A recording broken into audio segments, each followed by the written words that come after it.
Hai, selamat malam. Aku Nesa, dan ini adalah Terlelap, tempat di mana pertanyaan-pertanyaan besar tidak dijawab dengan tergesa, tapi dibisikkan perlahan supaya bisa kamu renungkan dalam sunyi. Malam ini, aku pengen ajak kamu berhenti sejenak. Gak perlu kemana-mana, cukup di tempatmu sekarang. Dan coba pikirkan, apa yang sebenarnya ada di bawah kaki kita? Kerak bumi. Lapisan paling luar dari planet ini, tipis, tapi penuh cerita. Ia menopang kehidupan, tapi juga menyimpan kekuatan yang bisa menghancurkannya. Karena meskipun tanah terlihat diam, di bawah sana, bumi terus bergerak. Pelan, dalam, tanpa henti. Kalau kamu menikmati perjalanan ini, boleh tinggalkan jejak ya. Like, komentar, atau subscribe. Karena di sini, setiap cerita punya lapisan yang menunggu untuk ditemukan. Sekarang, pelankan lampu. Kalau perlu, turunkan resolusi ke 144p biar irit kuota. Pejamkan mata, dan biarkan imajinasimu bekerja. Membelah planet ini satu lapisan demi lapisan. Selamat datang di episode pertama, Kulit Tipis Kehidupan. Pernah nggak kamu berdiri di halaman rumah, di trotoar kota, atau di puncak gunung dan merasa tanah di bawah kakimu begitu kokoh? Kayak stabil banget. Kuat, nggak bakal berubah. Rasa aman itu adalah salah satu ilusi paling besar yang kita rasakan setiap hari. Karena faktanya, kita hidup di atas lapisan yang tipis sekali. Tipis, rapuh, dan mengambung. Di atas samudera api yang panasnya nggak bisa kita bayangkan. Lapisan itu adalah kerak bumi. Bayangin bumi kayak apel. Tempat kita tinggal, membangun rumah, menanam pohon, bahkan mengubur orang yang kita cintai. Itu bukan dagingnya, bukan isi buahnya. Itu cuma kulitnya. Dan kulit ini bahkan lebih tipis dari kulit apel. Kurang dari 1% dari keseluruhan volume planet ini. Ia mengambung di atas sesuatu yang jauh lebih besar dan padat. Mantel bumi. Coba bayangin ini. Di bawah kakimu bisa beberapa kilometer, bisa puluhan kilometer. Ada dunia lain. Dunia batuan cair yang kental dan panas. Selalu bergolak, pelan, tapi tak pernah berhenti. Digoyang oleh panas dari dalam inti bumi. Dan panasnya itu bukan panas biasa. Setiap kilometer kamu turun ke bawah, suhunya naik. Kadang bisa 30 derajat Celcius per kilometer. Terus naik, sampai akhirnya di batas bawah kerak, suhunya bisa mencapai 700, 1000, bahkan 1600 derajat Celcius. Cukup buat melelehkan baja. Dan panas itu adalah mesinnya. Mesin jaksasa yang membuat bumi hidup dan terus bergerak. Dan dari pergerakan inilah, kita mengenal yang namanya tektonik lempeng. Gerakan ini bukan gerakan kecil. Ia mendorong daratan, mengangkat pegunungan, dan membelah benua. Ia menciptakan cekungan samudera yang dalam dan sunyi. Ia adalah pemahat dunia. Tapi ia juga sang perusak. Dinamika yang sama yang membentuk Himalaya, juga yang menyebabkan gempa bumi mematikan. Tekanan yang sama yang membangun pegunungan, juga yang menunggu di perut gunung berapi, siap meledak kapan saja. Kerak bumi punya dua sisi. Satu sisi, penopang kehidupan. Ia membawa mineral berharga ke permukaan. Ia menciptakan tanah subur dari abu gunung. Ia menciptakan cekungan yang menyimpan air sumber hidup kita. Tapi sisi lainnya adalah sumber bencana. Ia adalah panggung tempat kekuatan terdalam bumi bertemu dengan kita yang tinggal di permukaan.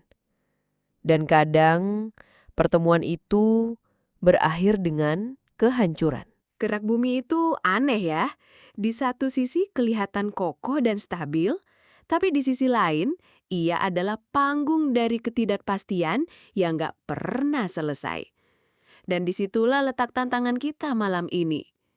Karena bagaimana caranya kita memahami sesuatu yang tidak terlihat. Sesuatu yang jauh di bawah kaki kita. Bergerak perlahan, tapi punya kekuatan yang luar biasa besar. Geologi sejak awal memang tentang melihat pola di balik diamnya batu. Tentang membaca cerita yang tersembunyi di dalam lapisan bumi. Tapi malam ini kita akan coba pendekatan yang berbeda. Kita nggak akan pakai alat bantu. Nggak ada gambar, nggak ada ilustrasi. Yang kita punya cuma satu hal, cerita. Dan melalui cerita ini, kita akan coba membayangkan bersama-sama apa yang terjadi di bawah tanah yang selama ini kita injak. Karena seringkali justru ketidaktahuan kitalah yang membuat bencana jadi lebih parah. Kita membangun di tempat yang seharusnya dihindari, menggali terlalu dalam tanpa tahu apa yang kita ganggu. Mengabaikan tanda-tanda bumi sampai ia terpaksa berbicara dengan cara yang paling keras. Makanya, perjalanan ini bukan cuma soal sains, ini tentang kesadaran, tentang bagaimana kita, manusia, bisa hidup lebih bijak di atas planet yang hidup dan terus berubah. Dan untuk memulainya, kita perlu tahu satu hal, gerak bumi ini sebenarnya tidak satu. Ia terbagi menjadi dua dunia yang sangat berbeda. Dua karakter utama dalam drama geologi yang terus menari, bertabrakan, dan membentuk wajah planet kita. Dunia pertama adalah daratan tempat kita tinggal.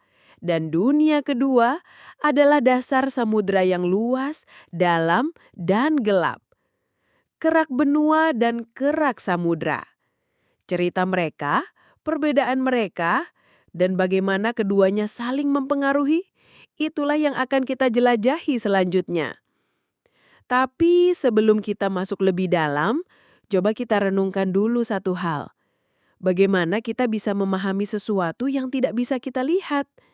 Ini bukan sekadar soal teknis, tapi soal bagaimana manusia memahami dunia. Ilmu geologi dulu lahir dari keingintahuan. Para peneliti berjalan kaki, mengamati batu, mencatat di mana lapisan tanah muncul atau hilang, menggambar bentuk pegunungan dengan tangan. Dan hari ini, kita masih mencari cara untuk menjelaskan semua itu dengan bahasa yang bisa dirasakan oleh siapa saja. Bayangin begini, kamu disuruh menjelaskan tangga spiral ke seseorang yang belum pernah lihat tangga. Kamu bisa bilang, tangga itu berputar saat naik. Tapi, gimana menjelaskan jaraknya? Atau rasa ruang yang ditimbulkannya? Sekarang, bayangin kamu harus menjelaskan sesuatu yang jauh lebih rumit. Sebuah zona subduksi. Tempat di mana satu lempeng bumi sebesar benua pelan-pelan menunduk dan menyusup ke dalam mantel yang panas dan padat. Gimana caranya kamu bisa merasakan tekanan sebesar itu? Tarikan gravitasi yang terus mendorong. Atau panas yang cukup tinggi buat melelehkan batu. Disinilah tantangan kita. Karena selama ini kita terlalu bergantung pada visual. Padahal pengetahuan juga bisa hidup di dalam imajinasi. Dan malam ini kita akan membuktikan itu. Maka perjalanan ini menuntut kita untuk berinovasi. Bukan dengan alat baru, tapi dengan cara baru bercerita. Dengan analogi yang kuat, dengan narasi yang mengalir, seperti kisah, bukan daftar fakta yang kaku.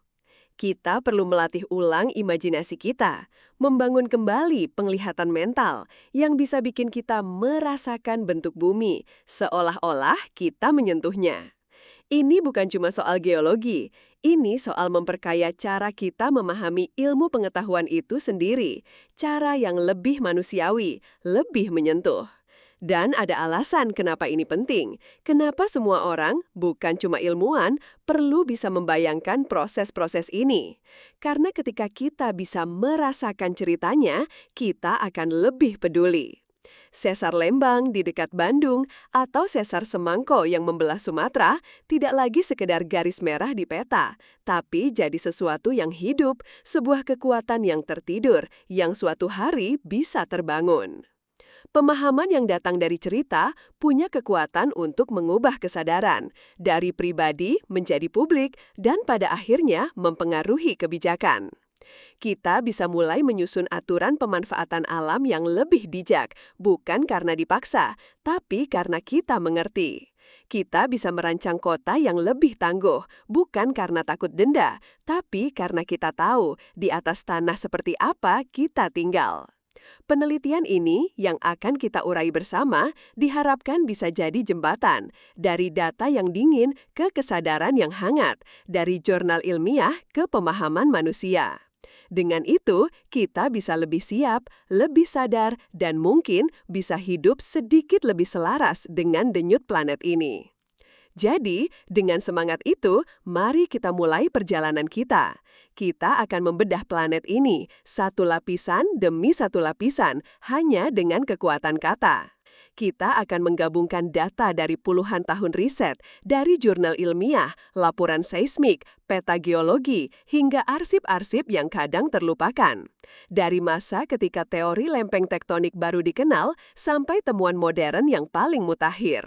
Kita akan menjelajah dari cincin api Pasifik yang selalu gelisah, hingga ke sesar-sesar di halaman belakang rumah kita di Indonesia.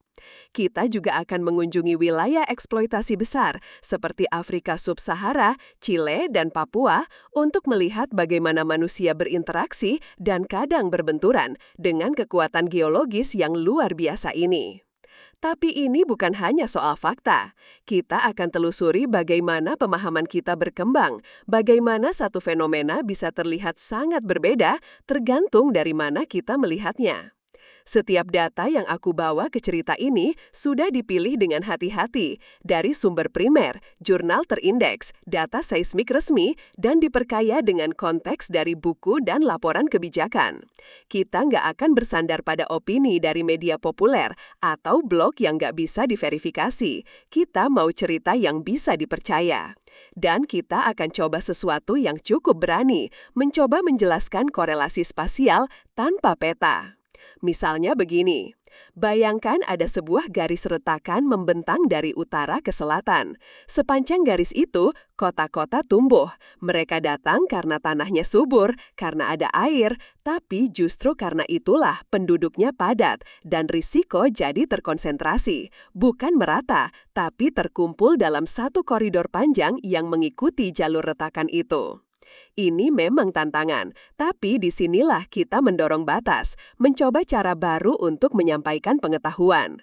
Dan tentu saja, kita akan tetap berhati-hati. Kita akui masih banyak yang belum kita tahu, masih ada sesar yang belum ditemukan, masih ada laporan eksplorasi yang biasnya ekonomi. Kita akan bicara tentang apa yang sudah jelas, tapi juga tentang apa yang masih gelap. Jadi, sekarang kamu tahu, tidak akan ada gambar, tidak ada video. Yang kita pakai cuma satu hal, imajinasi. Sekarang, mari kita mulai petualangan ini. Mari kita kupas kulit planet ini dan lihat apa yang tersembunyi di dalamnya. Perhentian pertama kita, struktur dan evolusi kerak bumi. Bagaimana ia lahir dan bagaimana ia terbelah menjadi dua dunia yang sangat berbeda, yang akan menentukan nasib semua kehidupan di atasnya. Jadi, aku sudah berjanji untuk membawa kamu dalam sebuah perjalanan. Sebuah ekspedisi suara. Untuk menyingkap dua wajah dari kerak bumi. Sang pencipta dan sang perusak. Tapi seperti semua ekspedisi yang baik, kita butuh rencana. Sebuah arah yang dalam perjalanan kita ini akan menjadi kompas utama. Karena tanpa peta visual, rencana ini jadi lebih penting dari sebelumnya. Ia yang akan menjaga kita tetap di jalur. Ia yang akan memastikan bahwa cerita yang kamu dengar bukan sekadar dongeng, tapi sintesis yang kokoh berlandaskan pengetahuan manusia. Dan inilah cara kita akan melakukannya. Inilah cetak biru perjalanan kita. Yang pertama, fondasi cerita ini adalah sintesis naratif multidisipliner. Bayangkan kamu bukan sedang membaca satu buku, tapi jadi seorang detektif yang mengumpulkan potongan-potongan petunjuk dari berbagai sumber, lalu menyatukannya menjadi satu pemahaman yang utuh. Potongan-potongan itu datang dari penjuru dunia sains, dari para seismolog yang merekam detak jantung planet ini, dari pemetaan geologi, hasil kerja keras manusia selama ratusan tahun untuk menggambar ulang wajah daratan yang terus berubah. Kita juga akan menyelami laporan mitigasi bencana, laporan yang sering baru muncul setelah semuanya terjadi. Pelajaran pahit tentang apa yang bisa terjadi kalau kita salah membaca sinjal dari alam. Dan kita akan lihat juga data eksplorasi mineral yang menunjukkan di mana saja urat nadi bumi menyimpan kekayaan yang kita buru. Semua itu kita kumpulkan dari arsip pengetahuan selama 50 tahun terakhir. Bayangkan itu, 5 dekade pengetahuan. Kita mulai dari tahun 1975, saat teori lempeng tektonik masih dianggap gagasan baru, dan kita terus maju, melewati dekade, melihat bagaimana pemahaman kita tumbuh, bagaimana teknologi membuka mata kita, sampai tiba di temuan paling modern di tahun 2025. Ini akan membuat kita tidak hanya tahu apa yang kita pahami hari ini, tapi juga bagaimana kita sampai pada pemahaman itu. Dan perjalanan ini tidak hanya melintasi waktu, tapi juga ruang. Secara global, kita akan melingkari cincin api Pasifik, zona paling aktif di seluruh planet ini. Tapi kita juga akan berhenti di tempat-tempat yang terasa dekat, tempat yang akrab bagi kita di Indonesia. Kita akan berdiri secara imajiner di atas sesar Lembang, di atas sesar Semangko, dan menyimak kisah-kisah yang tersimpan di bawahnya. Kita akan mengunjungi lokasi-lokasi tambang besar di Papua, di Afrika Sub-Sahara, dan Gurun Salam di Chili. Di tempat-tempat itu, kita akan menyaksikan bagaimana denyut nadi bumi bertemu dengan aktivitas manusia. Karena pendekatan kita bukan sekadar global, tapi juga lokal. Cerita yang punya konteks dan punya kedalaman sejarah. Tentu saja, karena informasi yang akan kita bawa sangat banyak, kita harus selektif. Dan untuk itu, kita butuh saringan. Kita akan mulai dari puncak, dari sumber primer, yaitu data mentah, artikel penelitian dari jurnal geosains terbaik di dunia, tempat para ilmuwan pertama kali menyampaikan penemuannya, data seismologi murni, hasil survei geofisika resmi. Itulah bukti yang paling jujur yang belum tersaring oleh interpretasi. Satu tingkat di bawah sumber primer, kita akan menggunakan sesuatu yang disebut sintesis. Ini adalah karya para ilmuwan yang sudah membaca, memilah, dan menganalisis ratusan penelitian primer untuk menemukan pola besar yang tersembunyi di balik detil. Mereka menulis ulasan sistematis, menyusun meta-analisis, dan merumuskan laporan ringkasan yang sering disebut white papers, diterbitkan oleh lembaga-lembaga geologi nasional. Lalu sebagai bingkainya, kita akan memakai sumber konteks, seperti buku-buku teks, laporan kebijakan lingkungan, dan dokumen-dokumen mitigasi bencana. Dan yang tidak akan kita gunakan adalah media populer, blog tanpa verifikasi, atau makalah yang belum ditinjau oleh pakar lain. Cerita ini dibangun di atas batu, bukan di atas pasir. Kita ingin pijakan yang kokoh. Sekarang kita masuk ke bagian yang paling menantang. Analisis tanpa visualisasi. Seperti yang aku janjikan, kita akan mencoba memahami hubungan keruangan bukan dengan peta, bukan dengan grafik, tapi hanya dengan kata-kata. Biasanya, hubungan spasial digambarkan dengan peta warna, dengan heat map, dengan animasi digital. Tapi malam ini, kita akan menggambarkannya dengan narasi. Dan untuk itu, bahasa kita harus sangat presisi. Aku nggak bisa cuma bilang, risiko gempa tinggi di kota ini. Aku harus menggambarkan bagaimana resiko itu menyebar. Apakah ia membentuk jalur panjang yang mengikuti sesar? Apakah ia terkonsentrasi di lembah sungai karena jenis tanahnya? Apakah kota-kota besar berdiri tepat di atas zona bahaya atau hanya bersinggungan di tepinya? Semua itu harus tergambar di pikiranmu, karena kamu akan jadi mata dari cerita ini. Itu akan menantang cara kita menjelaskan, tapi juga akan melatih kita jadi pendengar yang lebih peka, yang bisa membayangkan, bukan hanya melihat. Dan akhirnya, bagian yang paling penting dari semua ini. Setiap perjalanan perlu kompas etika. Cerita kita akan dipandu oleh prinsip kehati-hatian, terutama saat kita membicarakan eksploitasi sumber daya alam. Kita juga akan melakukan penilaian bias, karena ketika kita membaca laporan dari perusahaan tambang, misalnya, kita harus sadar bahwa ada kepentingan ekonomi yang bisa menyusup dalam data.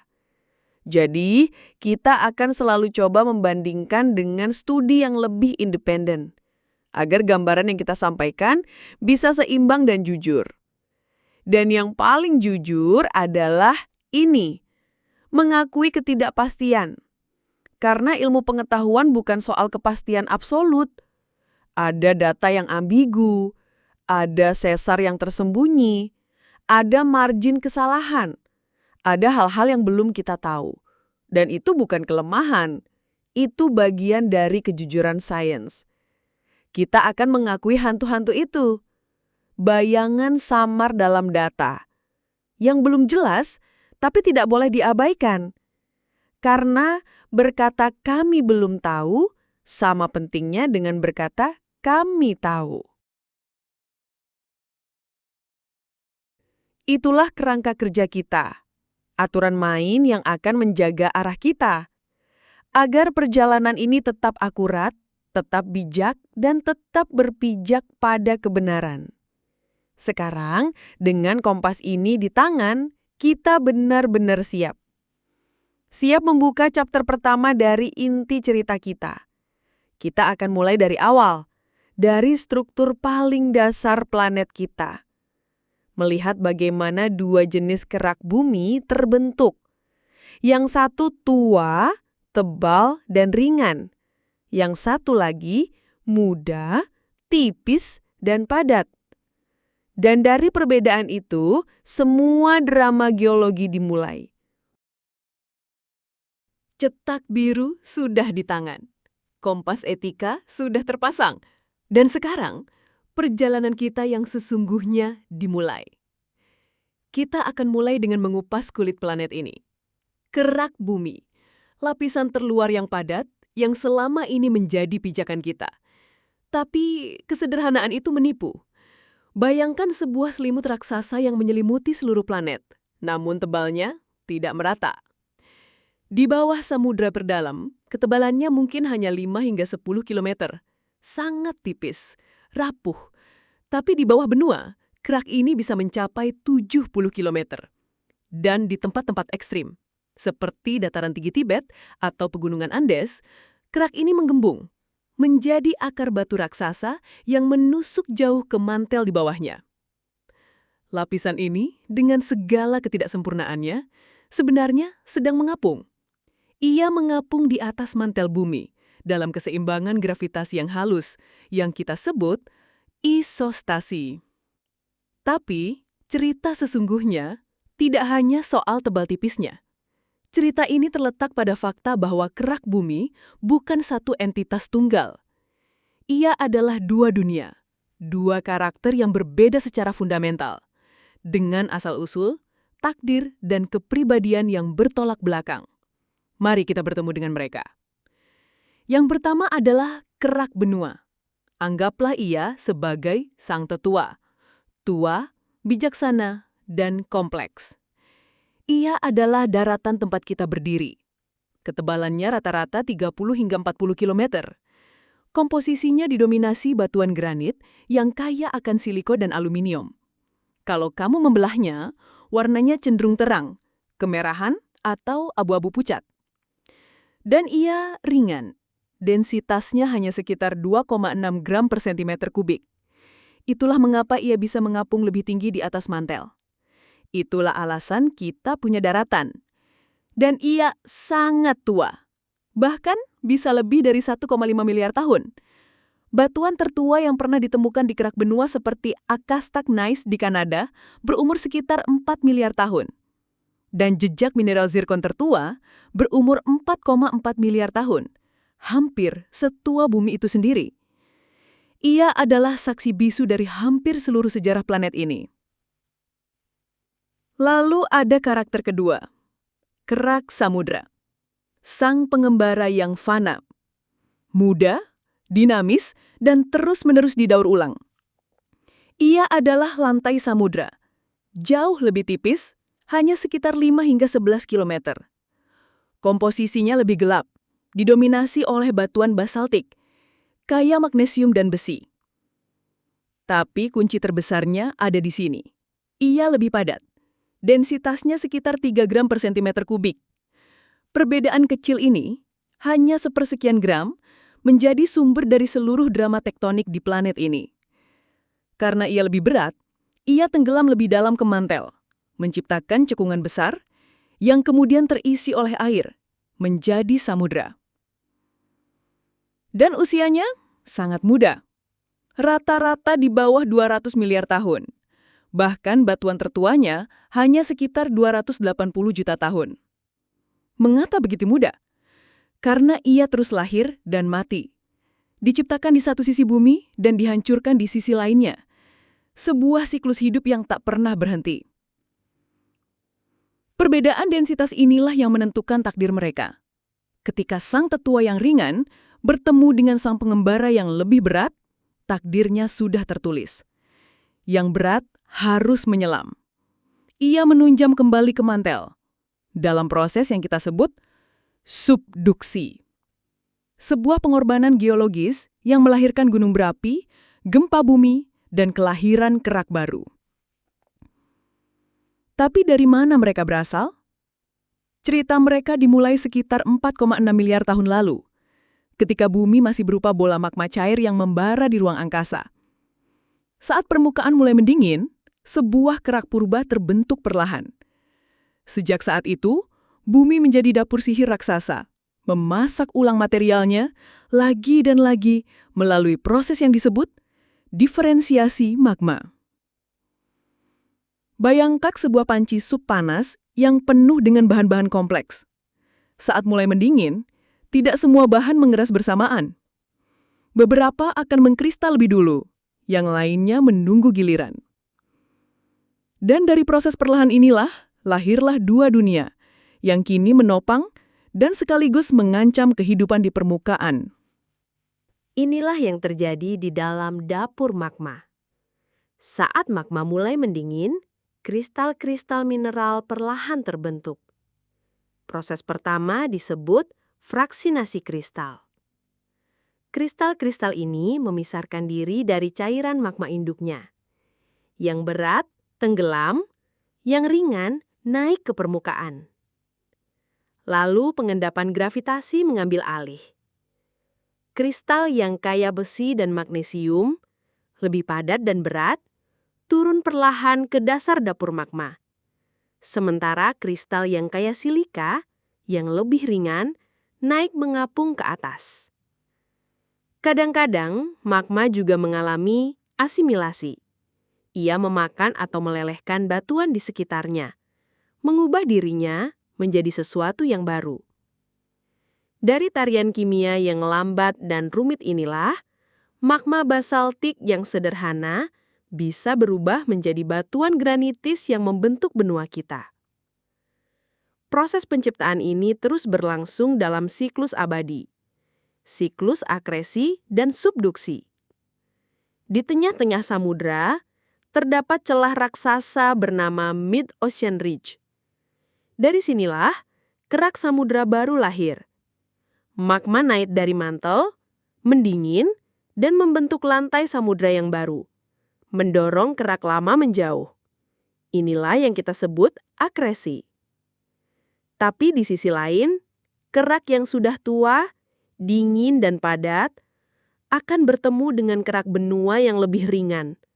Dan ia harus menyerah, menunjam ke dalam mantel, kembali menjadi magma. Itulah subduksi. Dari proses ini, terbentuklah gunung berapi, terbentuklah tanah yang subur. Dan perlahan, kerak benua tumbuh, menampung sisa-sisa dari siklus geologi yang panjang. Jadi, itulah mengapa kerak samudra selalu muda, dan kerak benua bisa sangat tua. Sang pengembara selalu didaur ulang, sementara sang tetua terus tumbuh. Semua ini digerakkan oleh kekuatan yang nyaris tak terlihat. Dinamika lempeng tektonik. Lempeng-lempeng raksasa yang bergerak. Hanya beberapa sentimeter per tahun. Pelan sekali. Secepat kuku kita tumbuh. Namun kekuatannya tak terbayangkan. Dan semuanya tetap seimbang karena satu prinsip penting yang disebut isostasi. Prinsip keseimbangan apung, yang membuat gunung bisa menjulang dan samudra bisa begitu dalam. Kerak benua yang tebal dan ringan mengapung lebih tinggi di atas mantel, seperti gunung es raksasa. Sedangkan kerak samudra yang tipis dan padat mengapung lebih rendah. Keseimbangan dinamis inilah yang mengukir wajah planet kita. Jadi, kita telah bertemu dua karakter utama, sang tetua dan sang pengembara. Kita telah melihat bagaimana mereka lahir dan bagaimana mereka menari dalam siklus yang agung. Tapi itu baru fondasinya. Pertanyaan berikutnya adalah mengapa? Mengapa ini penting? Apa dampaknya bagi kita, makhluk kecil yang hidup di permukaannya? Karena kerak bumi bukan sekedar tumpukan batu mati. Ia adalah sistem yang hidup. Ia adalah rumah kita, sumber daya kita, dan sekaligus sumber bahaya terbesar kita. Sekarang, mari kita beralih dari apa menjadi mengapa. Dari struktur ke fungsi, dari fondasi ke kehidupan. Kita akan melihat wajah pertama dari dua wajah kerak bumi. Wajah sang pemberi, wajah sang pemelihara.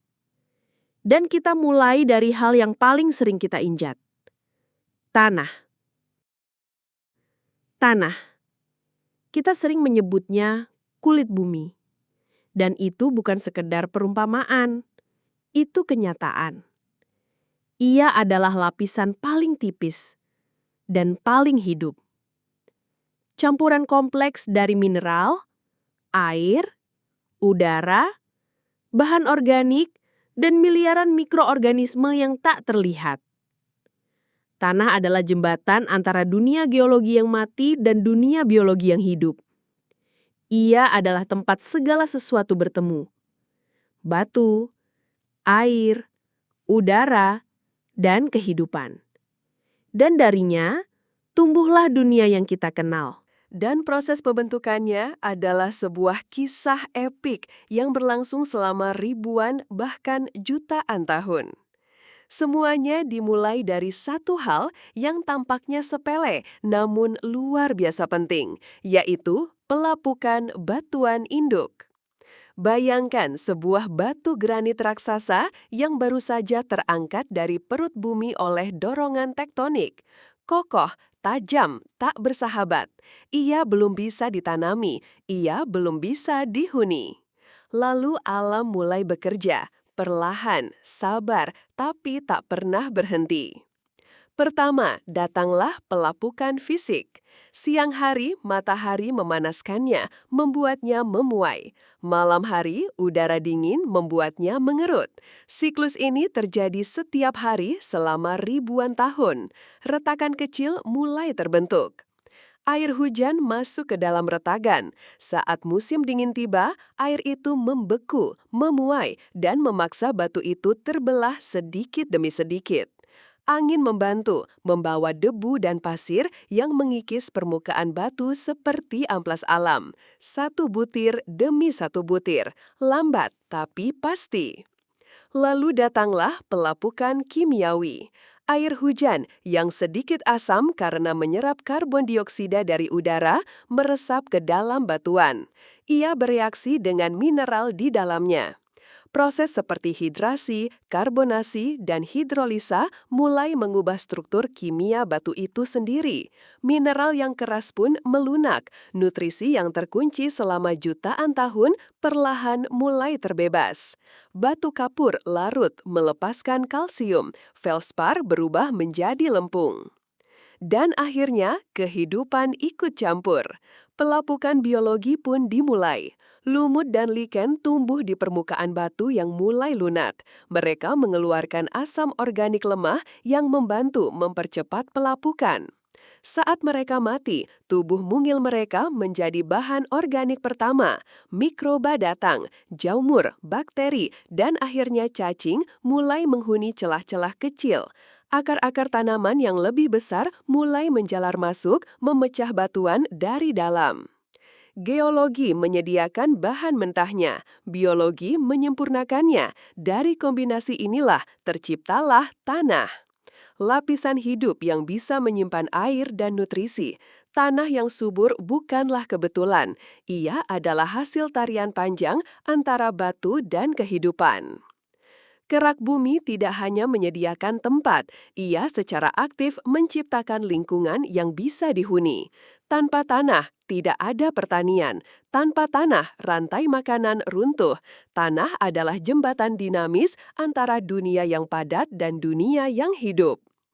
Tapi peran kerak bumi sebagai pemelihara tidak berhenti di situ. Sekarang mari kita bicara tentang air. Kita semua tahu, air menutupi sebagian besar permukaan planet ini. Tapi ada lautan lain yang tersembunyi yang tidak mengalir di sungai atau menguap di langit. Lautan itu tersimpan di bawah kaki kita. Kerak bumi adalah reservoir dan sekaligus sistem penyaringan air alami yang luar biasa besar. Saat hujan turun, tidak semua air langsung mengalir ke laut. Sebagian meresap ke dalam tanah, melewati celah, pori, dan retakan batuan. Proses ini disebut infiltrasi. Air itu kemudian terus bergerak perlahan ke bawah, mengisi ruang-ruang kecil antara butiran pasir atau di dalam celah-celah batu. Lapisan batuan yang mampu menyimpan dan mengalirkan air disebut aquifer. Bayangkan kerak bumi sebagai spons raksasa. Struktur pori-porinya, permeabilitasnya, dan keberadaan aquifer secara langsung mengatur berapa banyak air bisa diserap, seberapa cepat ia bergerak, dan seberapa bersih ia saat keluar.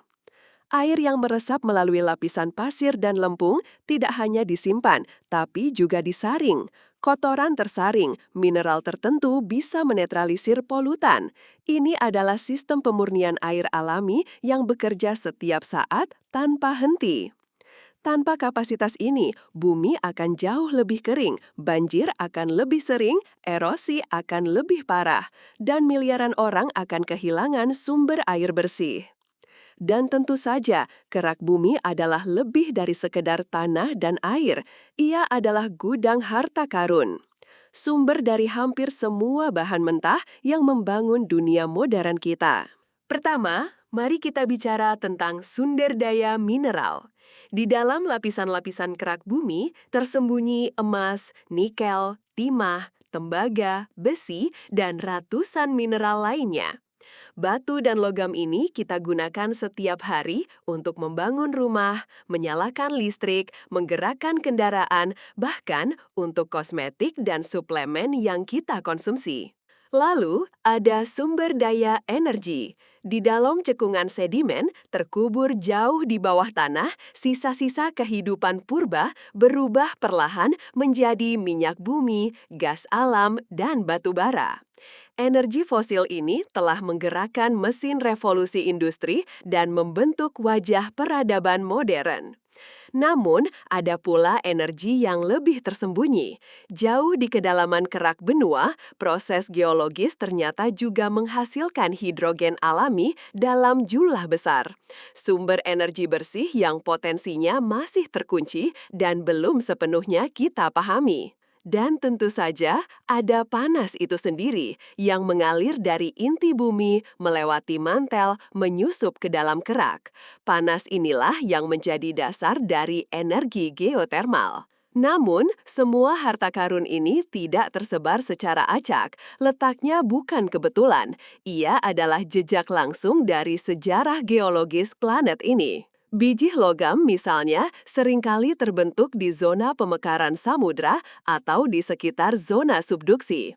Di tempat-tempat ini, air super panas yang kaya mineral mengalir melalui retakan batuan, melarutkan logam, dan mengendapkannya kembali saat air itu mendingin. Meski sebagian besar proses ini terjadi di dasar samudra, potongan-potongan kerak samudra itu melalui proses tektonik seringkali terdorong ke atas, menempel ke benua, menjadi bagian dari daratan, dan akhirnya bisa kita tambang. Hidrokarbon di sisi lain terbentuk di cekungan sedimen yang stabil, biasanya berada di kerak benua atau di tepi benua yang sunyi. Energi panas bumi terkait langsung dengan gradien panas yang paling tinggi di daerah-daerah dengan aktivitas tektonik tinggi seperti zona subduksi dan patahan aktif. Memahami sejarah geologis suatu wilayah bukan hanya untuk kepentingan akademik, ia adalah kunci untuk menemukan, menggunakan, dan mengelola sumber daya ini secara bijak. Ketersediaan mineral dan energi bukan soal takdir, melainkan warisan dari miliaran tahun perubahan, tabrakan, dan pembentukan bumi. Jadi, disinilah kita telah menatap wajah pertama dari kerak bumi, sang pemelihara. Ia memberi tanah untuk ditanami, air untuk diminum, dan logam untuk membangun dunia. Ia adalah penyedia yang murah hati. Tapi kita tahu, kerak bumi menyimpan wajah lain, wajah yang lebih gelap dan jauh lebih sulit dijinakan. Karena proses yang sama yang menciptakan semua kemakmuran ini juga menyimpan potensi kehancuran. Pergerakan yang mendorong mineral ke permukaan adalah pergerakan yang sama yang menimbulkan gempa bumi. Panas yang kita manfaatkan untuk energi adalah panas yang bisa meledakkan gunung berapi. Wajah pertama adalah berkah, wajah kedua adalah kutukan, dan manusia hidup di titik rapuh di antara keduanya. Sekarang, mari kita balik koin itu. Kita akan menatap langsung wajah sang perusak. Kita akan menjelajahi dunia, gempa bumi, letusan vulkanik, dan bagaimana interaksi kita dengan kerak bumi seringkali membangunkan raksasa yang sedang tertidur.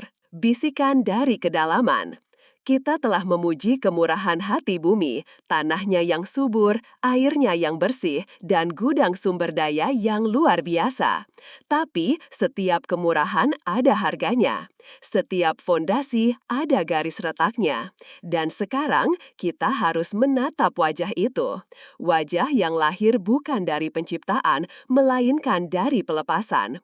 Pelepasan energi yang begitu dahsyat hingga mampu mengubah lanskap dan nasib manusia dalam sekejap. Selamat datang di sisi lain dari koin geologis. Selamat datang di dunia risiko dan bahaya. Kita mulai dengan fenomena yang paling mendasar, paling nyata, dan paling menakutkan. Saat tanah yang kita anggap kokoh tiba-tiba bergetar hebat di bawah kaki kita. gempa bumi. Apa sebenarnya gempa bumi? Secara sederhana, ia adalah getaran. Tapi getaran ini bukan sembarang getaran. Ia adalah napas terakhir dari perjuangan panjang yang terjadi di kedalaman bumi. Bayangkan dua balok batu raksasa ditekan satu sama lain dengan kekuatan yang tak terbayangkan. Mereka adalah sisi-sisi dari sebuah sesar, retakan besar di dalam kerak bumi. Pergerakan lempeng yang tak pernah berhenti terus mencoba menggeser kedua balok itu. Tapi mereka tak langsung bergerak, gesekan menahan mereka. Seperti dua tangan yang saling menekan keras, mereka terkunci. Namun tekanan itu terus menumpuk, hari demi hari, tahun demi tahun, bahkan melintasi abad. Energi terkunci, seperti pegas yang ditarik makin kencang. Batuan pun melentur, menyimpan tekanan itu dalam diam. Hingga suatu ketika, saat batasnya terlampaui, saat gesekan tak lagi cukup untuk menahan, maka sesar itu tergelincir. Dalam sekejap, energi yang terkumpul ratusan tahun dilepaskan dalam hitungan detik. Lahir sebagai gelombang seismik, menyebar ke segala arah, seperti riak air di kolam. Dan ketika gelombang itu mencapai permukaan, itulah guncangan yang kita rasakan. Itulah gempa bumi. Sesar bukanlah anomali, mereka adalah jaringan luka yang tak terhindarkan, hasil dari tarian lempeng yang abadi. Gempa bumi berdasarkan penyebabnya bisa diklasifikasikan menjadi 3. Yang pertama dan paling kuat adalah gempa tektonik, lahir dari tabrakan raksasa antara lempeng di zona subduksi atau gesekan sepanjang sesar besar. Gempa Aceh 2004, gempa Bengkulu, semuanya berasal dari kekuatan ini. Kedua, gempa vulkanik, lebih lokal, lebih halus, tapi tak kalah menakutkan. Magma yang mendesak naik, memecah batuan di jalurnya, mengguncang tanah sebagai peringatan bahwa gunung sedang bersiap. Dan ketiga, gempa runtuhan, kecil, tersembunyi, terjadi karena atap gua yang runtuh atau lereng yang longsor. Efeknya terbatas, tapi tetap nyata. Dan kedalaman pusat gempa atau hiposentrum menentukan seberapa besar luka yang ditinggalkannya. Gempa dangkal kurang dari 60 km adalah yang paling mematikan. Energinya tak sempat meredam, ia meledak tepat di bawah kita. Gempa menengah antara 60 hingga 300 km masih terasa, tapi umumnya tak sebrutal yang dangkal. Gempa dalam lebih dari 300 km seringkali hanya menyisakan getaran samar. Tapi dampak gempa tidak berhenti di guncangannya. Guncangan hanyalah permulaan. Ia bisa memicu rantai kehancuran lain yang sama berbahayanya. Kadang sesar yang dalam menjalar hingga ke permukaan. Patahan permukaan yang tiba-tiba membelah tanah, mengangkat jalan, menggeser rel kereta, membelah rumah jadi 2. Guncangan kuat bisa memicu longsor, terutama di daerah perbukitan atau pegunungan. Bebatuan dan tanah luruh menghancurkan apapun di bawahnya. Di tanah yang jenuh air seperti dataran aluvial terjadi likuifaksi. Tanah padat berubah jadi lumpur cair, bangunan tenggelam perlahan, fondasi menghilang seolah-olah bumi menolak menopang. Dan jika gempa terjadi di dasar laut, pergerakan vertikal dasar laut mengangkat atau menjatuhkan kolom air, menciptakan gelombang tak terlihat yang berlari melintasi samudra dengan kecepatan jet. Di tengah laut, ia nyaris tak terdeteksi, tapi saat mendekati pantai yang dangkal, energinya terkompresi. Gelombang tumbuh tinggi menjadi tsunami. Dan semua ini, guncangan, patahan, longsor, likuifaksi, tsunami, bermuara pada satu hal, dampak sosial, kehilangan rumah, kehilangan nyawa, kehilangan rasa aman. Dan inilah yang mengubah cara kita memandang mitigasi. Kita tidak bisa mencegah gempa. Ia adalah napas dari planet yang hidup. Tapi kita bisa beradaptasi. Kita bisa membangun rumah yang lebih kuat, menentukan zona pemukiman yang lebih aman, mengedukasi masyarakat agar tahu apa yang harus dilakukan saat bumi mulai berbisik atau berteriak. Gunung berapi adalah wajah lain dari ancaman itu, jendela menuju mantel bumi, tempat tekanan membangun diam-diam dalam kamar magma yang dalam. Ketika suplai magma baru naik atau tekanan gas mencapai batas, gunung itu akan melepaskan amarahnya. Ada yang melepaskan dengan tenang, letusan efusif di mana lava mengalir perlahan menyusuri lereng seperti sungai cahaya. Namun ada pula yang meledak, letusan eksplosif di mana gas yang terjala meledak keluar dengan kekuatan luar biasa, memuntahkan abu, batuan pijar, dan awan panas. Letusan seperti ini bisa memicu aliran piroklastik, awan kematian berkecepatan tinggi berisi gas super panas dan bebatuan yang menyapu segalanya di jalurnya. Abu vulkanik menyelimuti langit, mengganggu penerbangan, menyelimuti kota, membekap udara dan cahaya. Dalam kasus ekstrim, partikel sulfat dari letusan bisa naik ke stratosfer, memantulkan sinar matahari, dan mendinginkan iklim global selama tahun-tahun. Dan seperti sebelumnya, ini adalah wajah ganda dari kerak bumi. Letusan yang memusnahkan adalah juga letusan yang menyuburkan. Abu vulkanik yang melapuk selama dekade akan menjadi tanah yang sangat kaya, tempat pertanian berkembang subur. Inilah kontradiksi yang selalu ada dalam geologi. Kerak bumi memberi dan mengambil. Ia menyembunyikan dan mengungkapkan. Ia adalah rumah kita, tapi juga kekuatan yang tak pernah bisa kita kendalikan sepenuhnya. Inilah alasan kenapa banyak masyarakat, dari lereng Andes hingga dataran tinggi Jawa, tetap memilih hidup dekat gunung berapi aktif. Risiko mereka besar ya, tapi ganjarannya juga besar. Tanah yang sangat subur, anugerah geologis yang sulit ditolak. Disinilah dilema muncul. Bencana bukan cuma soal bahaya alam semata, tapi juga soal bagaimana bahaya itu bertemu dengan kebutuhan dan kerentanan manusia. Upaya mitigasi tidak bisa hanya melihat geologinya, tapi juga harus memahami manusianya. Gempa dan letusan gunung bukan kejadian acak.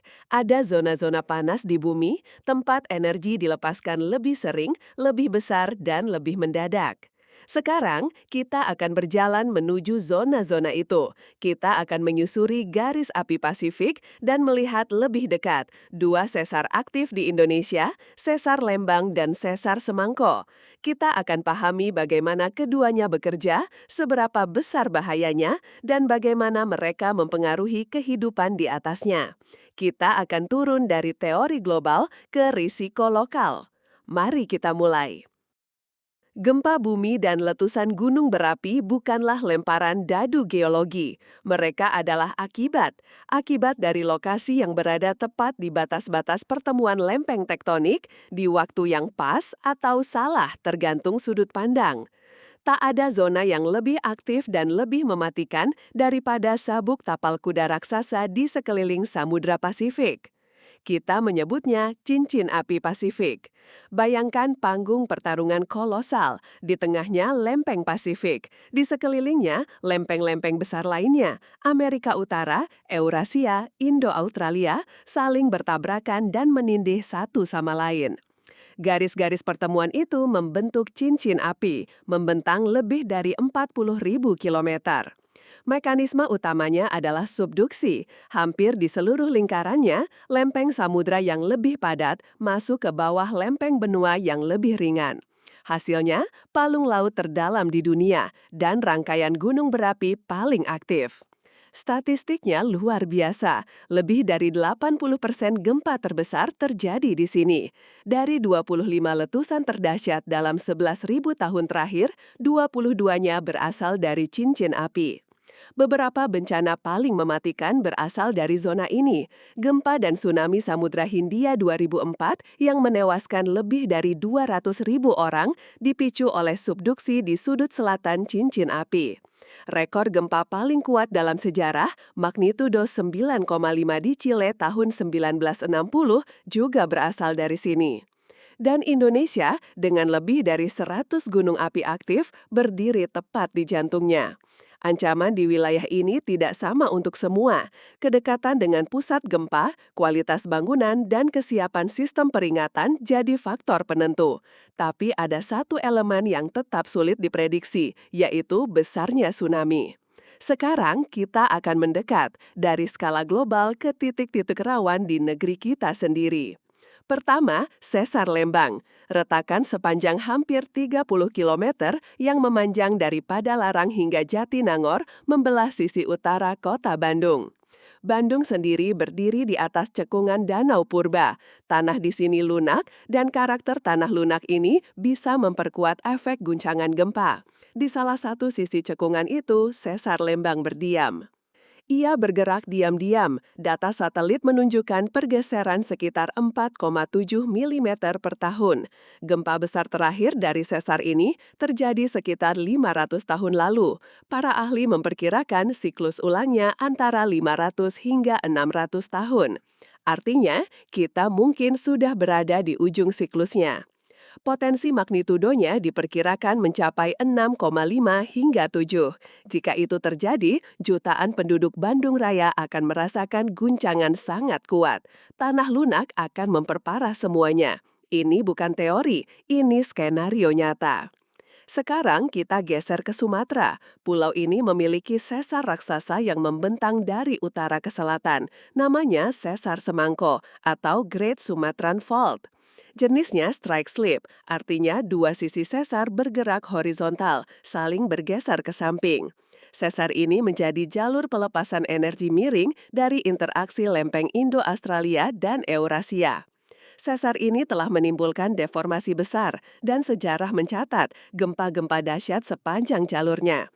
Gempa besar di Lampung Barat tahun 1908, 1933, dan 1994 misalnya menyebabkan kerusakan luas dan banyak korban jiwa. Memahami sesar-sesar ini bukan sekedar untuk tahu, ini memberikan kita peta risiko. Tapi ceritanya tidak berhenti di sini. Karena kini, di era antroposen, manusia bukan hanya penonton, tapi juga pemain aktif di panggung geologi. Eksploitasi sumber daya alam dalam skala besar bisa mengganggu keseimbangan yang telah ada selama jutaan tahun. Kita tidak cuma terkena dampaknya, kita juga bisa memicunya. Salah satu contohnya adalah fenomena penurunan tanah atau land subsidence.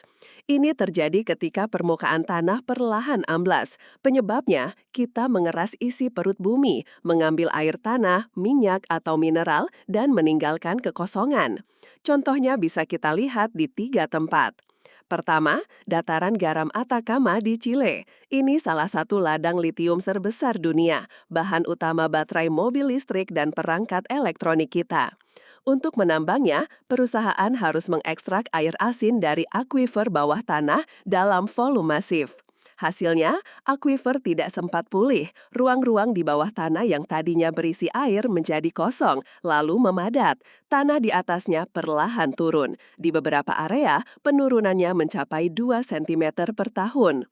Tapi ini bukan sekedar soal permukaan turun. Ini mengganggu habitat flamingo dan satwa langkah lain. Dan karena wilayah ini dilintasi sesar geologis, penurunan tanah bisa memicu kerusakan lebih luas. Kedua, Papua Nugini. Masalah utamanya adalah cara tambang membuang limbah atau tailing.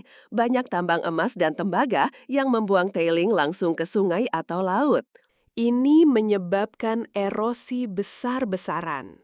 Tumpukan limbah tambang dan bendungan tailing yang tidak stabil bisa longsor, mencemari sungai, mengubah alirannya, dan menyebarkan logam berat ke seluruh ekosistem.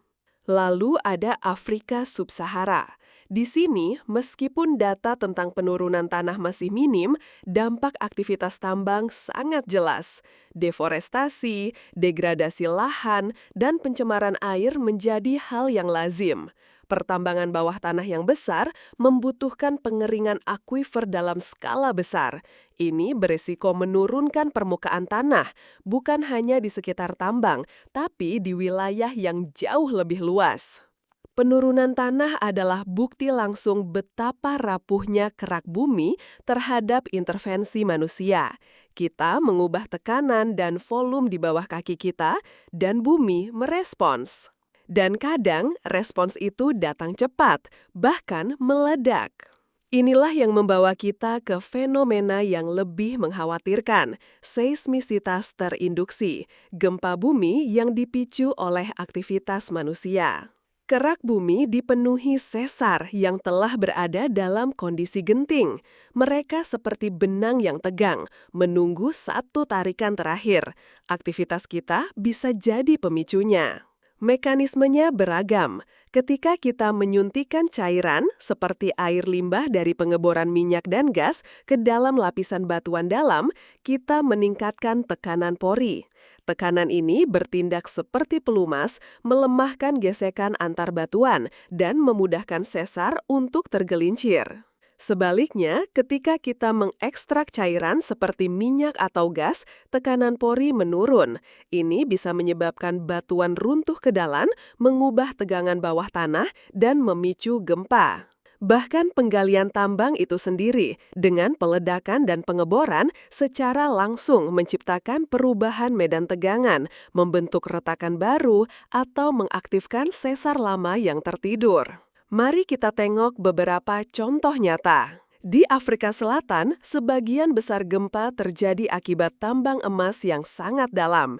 Gempa ini dangkal, seringkali hanya 2 km dari permukaan, tapi sangat berbahaya. Meskipun magnitudonya kecil, bahkan gempa magnitudo 2 pun bisa cukup untuk meruntuhkan terowongan dan menewaskan pekerja. Di Chile, seiring operasi tambang yang makin dalam, kejadian seismisitas terinduksi juga meningkat. Di kedalaman ekstrim, tekanan dalam batuan sangat tinggi, dan itu meningkatkan risiko ledakan batuan atau rock burst yang bisa sangat destruktif. Di Papua Nugini, meskipun data tentang gempa terinduksi masih terbatas, kita melihat efek domino dari bencana alam. Gempa magnitudo 7,5 yang terjadi di Porgera pada tahun 2018 memicu hampir 3.000 longsor dalam waktu singkat. Semua ini memperlihatkan betapa kompleksnya siklus yang kita ciptakan. Eksploitasi bisa memicu gempa, gempa bisa memicu longsor, longsor bisa membuka jalan bagi erosi dan pencemaran, dan semuanya saling memperkuat dalam siklus degradasi yang semakin sulit dihentikan. Pada akhirnya, kita melihat bahwa dalam upaya mengeksploitasi kekayaan kerak bumi, manusia tak hanya menjadi korban, tapi juga menjadi pemicu. Kita mengguncang keseimbangan yang telah terjaga selama jutaan tahun. Kita tidak hanya menambang, kita juga memicu. Kita tidak hanya mengambil, kita juga menggoyahkan. Kita tidak hanya menjadi saksi bencana geologi, tapi kini juga ikut menulis bab-babnya. Inilah titik baliknya, sebuah perubahan peran dari manusia sebagai penonton menjadi pengubah lanskap. Dan ini memaksa kita untuk berpikir ulang tentang hubungan kita dengan bumi, tentang apa arti keberlangsungan dalam arti yang sebenarnya. Gema di era manusia. Kita telah menempuh perjalanan panjang. Kita telah mengupas kulit planet ini, melihat dua wajahnya yang berbeda, benua dan samudra. Kita menyaksikan sisi ramahnya yang memberi kita tanah, air, dan sumber daya. Dan kita juga menatap sisi lainnya yang menyimpan kekuatan dahsyat dalam bentuk gempa dan letusan gunung berapi. Bahkan, kita juga telah melihat jejak tangan kita sendiri di atas panggung geologi ini. Bagaimana aktivitas manusia bisa memicu tanah yang ambles hingga gempa yang mengguncang? Kini saatnya kita mengambil langkah mundur sejenak, melihat gambaran besarnya. Apa sebenarnya makna dari semua ini? Apa arti dari dualitas gerak bumi, yang di satu sisi menopang kehidupan, namun di sisi lain membawa potensi bencana? Dari sini muncul satu pandangan kuat, sebuah paradigma tentang bumi yang hidup, dinamis, dan responsif. Ini bukan gagasan baru. Ada satu hipotesis yang disebut hipotesis Gaia yang melihat bumi sebagai satu sistem utuh yang menata dirinya sendiri. Di dalamnya, proses geologis dan biologis saling terhubung, menjaga keseimbangan demi keberlangsungan hidup. Kerak bumi adalah arena utama dari interaksi itu. Ia menyediakan habitat, tanah subur, dan menjalankan siklus alami yang menopang ekosistem. Namun, proses yang sama seperti pergerakan lempeng dan aktivitas vulkanik juga menjadi asal dari bencana yang merenggut banyak kehidupan. Sebuah paradoks yang indah sekaligus menggentarkan. Bumi memberi kita tempat berpijak, namun juga mengguncangkannya secara berkala. Di zaman kita sekarang, yang oleh sebagian ilmuwan disebut sebagai era antroposen, ada satu variabel baru yang masuk ke dalam persamaan ini. Dan variabel itu adalah kita. Manusia kini menjadi bagian aktif dalam dinamika geologi. Kita tidak lagi hanya menyesuaikan diri dengan alam, kita ikut mengubahnya. Eksploitasi kita, terutama yang agresif dan terus-menerus, bukan cuma mengganggu keseimbangan ekologis di permukaan, tapi juga menusuk langsung ke dalam sistem geologis yang rapuh. Kita memicu ketidakstabilan, kita membangunkan sesar yang tidur. Kini, kerak bumi punya dua peran, dan manusia juga, sebagai penghuni sekaligus sebagai pemicu kerusakan. Ini menggugurkan pandangan lama bahwa bumi hanyalah latar belakang pasif. Bumi adalah aktor aktif, ia merespon. Ketika kita menyuntikkan air limbah ke dalaman bumi, ia menjawab dengan gempa kecil. Ketika kita menyedot air tanah berlebihan, ia menjawab dengan tanah yang ambles. Konsekuensinya besar. Ke depan, modal prediksi geologi tidak bisa lagi menganggap manusia sebagai gangguan dari luar sistem. Kita adalah bagian dari sistem itu sendiri. Setiap tindakan kita menghasilkan umpan balik, dan umpan balik itu harus dihitung dalam setiap simulasi masa depan. Kita tidak lagi hanya hidup di atas bumi. Kita telah menjadi bagian dari gaya yang membentuk bumi. Keterkaitan antara struktur, proses, dan dampaknya kini makin terasa nyata. Mari kita tarik garis benang merahnya. Struktur dasar yaitu perbedaan antara kerak benua dan kerak samudra secara langsung memicu dinamika lempeng. Misalnya, ketika kerak samudra menunjam di bawah kerak benua, terbentuklah zona subduksi. Dan dari sinilah muncul barisan gunung berapi serta zona gempa aktif seperti cincin api Pasifik. Di tingkat lokal, seperti di Indonesia, interaksi antar lempeng ini melahirkan sesar-sesar aktif. Contohnya, sesar Lembang dan sesar Semangko yang membentang dekat dengan pusat-pusat populasi besar. Kemudian, kita tambahkan satu lapisan lagi, lapisan manusia. Ketika kita menambang mineral dalam jumlah besar seperti litium di Chile atau batu bara di Cina, kita mengganggu tekanan di dalam kerak bumi. Kita melihat dampaknya dalam bentuk penurunan tanah yang masif. Ketika kita menyuntikkan fluida ke dalam bumi atau menguras akuifer dalam, kita melihat lonjakan seismisitas. Di Afrika Selatan dan Chile, gempa-gempa kecil namun berbahaya terjadi di sekitar wilayah tambang. Dan ini menunjukkan satu hal yang tidak bisa diabaikan lagi. Bahaya geologi bukan lagi semata-mata produk alam. Ia kini juga hasil dari tindakan kita sendiri. Dari sini, kita menemukan tantangan besar sekaligus peluang riset baru. Tantangan pertama adalah soal bagaimana kita menyampaikan kompleksitas ini secara naratif tanpa bantuan gambar atau visual. Bagaimana kita menggambarkan sesar yang bercabang, batuan yang berlapis-lapis hanya dengan kalimat. Ini bukan sekedar soal bahasa, ini tantangan komunikasi ilmiah yang penting. Dari situ lahirlah beberapa peluang riset yang menjanjikan. Pertama, pengembangan metode deskriptif naratif. Kita bisa belajar dari sastra atau ilmu sejarah bagaimana menyusun deskripsi spasial yang membangkitkan imajinasi. Kedua, pemodelan interaksi antara aktivitas manusia dan geologi.